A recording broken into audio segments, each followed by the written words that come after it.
Iya, teruntuk semua para umat-umat yang ingin memerlukan. Seleb TikTok Tante Lala saat ini memang tengah menjadi perbincangan hangat publik. Tingkahnya yang unik dan menggelitik membuat warganet banyak mengidolakan Tante Lala sebagai salah satu orang yang berhasil menghibur.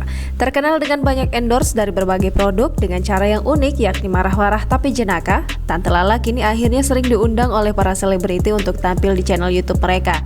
Setelah tampil bersama Denny Sumargo, kini Tante Lala diundang datang ke rumah Sultan Andara, Raffi Ahmad, dan Nagita Slavina. Bersama putra pertamanya, Rafattar, Tante Lala akhirnya bertemu dengan Raffi Ahmad beserta keluarganya. Pertemuan itu dimuat dalam tayangan video yang diunggah Raffi Ahmad di akun Instagram pribadinya @raffinagita1717 pada Jumat 25 Maret 2022. Momen paling seru adalah saat anak Raffi Ahmad dan Nagita Slavina, Rafattar, bertemu dengan anak Tante Lala yang juga memiliki nama yang sama yakni Rafattar.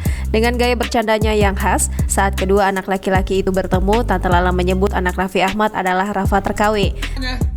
Rafattar. Ini Rafattar? Iya. Ini Rafattar? Iya dong, Rafattar. Ini namanya siapa?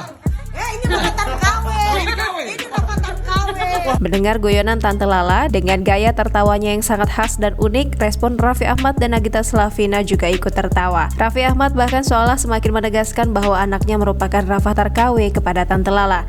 Tak hanya itu, Nagita Slavina juga terlihat geli sekaligus terhibur melihat tingkah dan keunikan Tante Lala saat bercanda dalam video tersebut.